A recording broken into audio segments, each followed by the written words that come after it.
Hey guys, how you doing? This is Manga, etc. and I'm here today to bring you the review for elDLIVE episode number 10.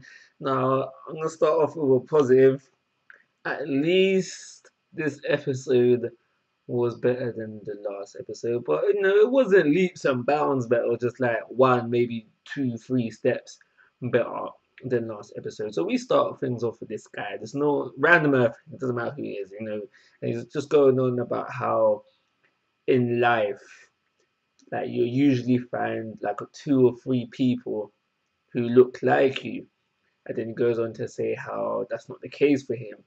And the case for him is that he sees loads of people that look like him. And we see him get mixed up in an event. We know, like, it's safe to assume, anyone can assume, it doesn't take a genius to figure out that mistaken identity is going to play a big part within this episode, and that's essentially what it was. I reckon by the end of the episode, where we find out how the Earthling steals the aliens' passport, finds out about aliens, finds out the space police, blah blah blah. I reckon he's gonna get his mind wiped, so he just forget everything.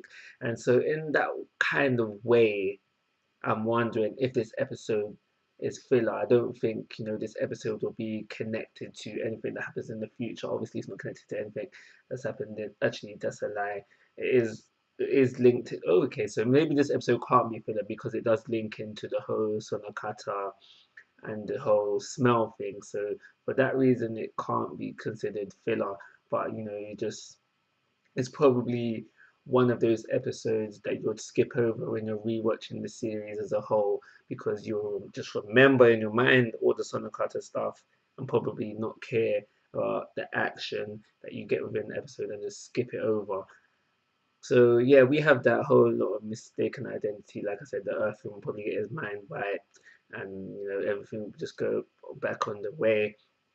I do want to talk about a few other things. So we know the whole thing with the smell. Dr. Love is just really fascinated about this whole thing with Sono Kata not being able to take Chuta's smell, and he does a little experiment to try to figure out what's going on for sure. And we find out that this problem was within her. The problem was within her, and she is slowly overcoming it. And she can still, she still is Chuta smells a little bit funky to her.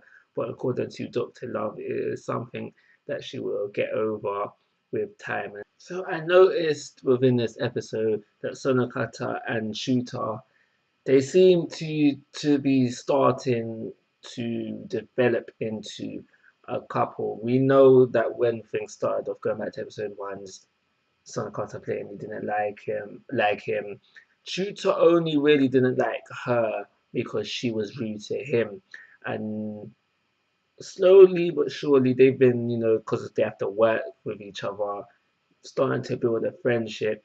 And I start to see what I probably consider the start of feelings, the start of love, if you want to call it that, being developed within this episode. It goes with whole Chuta um saying yeah she looks nice with the hair clipping, and for Sonokata you could probably mention the whole fact where she thought that the reason why she was getting over the smiles because she wanted Chuta to fail, and she calls herself the worst. Okay, maybe not the best example, but I am starting to feel a relationship starting to form with them, and simply because of that, like, I'm not a big shipper.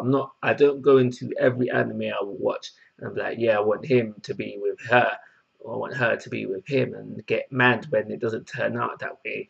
But at the same time, if you just throw me a relationship out of the blue and I see no build up to it, I'm gonna think, why did they end up together? So this is like a plus for me. And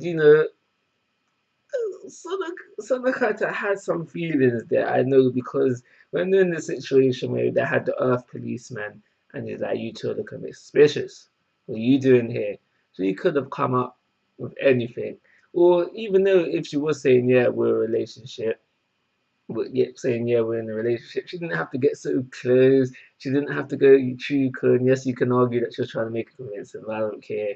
She didn't have to go to those lengths to do it. So I do think that there is some feelings being developed. Within this episode, we also find out that there's a cafe where aliens can go to be in the normal disguises, and you need a galactic passport to get in there, or elDLIVE badge will do that for you as well. Within the episode, we see Shooter. You can say that, well, we know that he got the upgrade, but he's getting more comfortable with his powers. He's like, yeah, Chuta wings, bang. And then there was another one, but I can't remember what it was.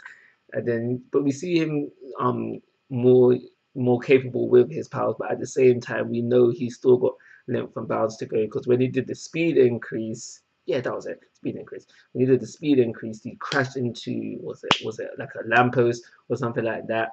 So we still know he's got something to work on, because he couldn't control the speed, ran into the lamppost and that. So yeah, that's everything I want to say. Now the episode ends off with the chief being with a new character.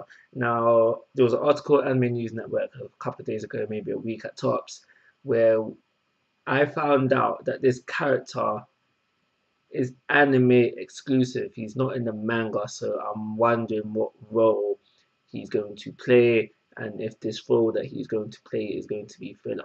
Not that that's a bad thing, just something that I want to know. Is this, are we leading off into anime exclusive territory, or does this link to the manga and the story and how Akira Ameno meant to write it at the first place?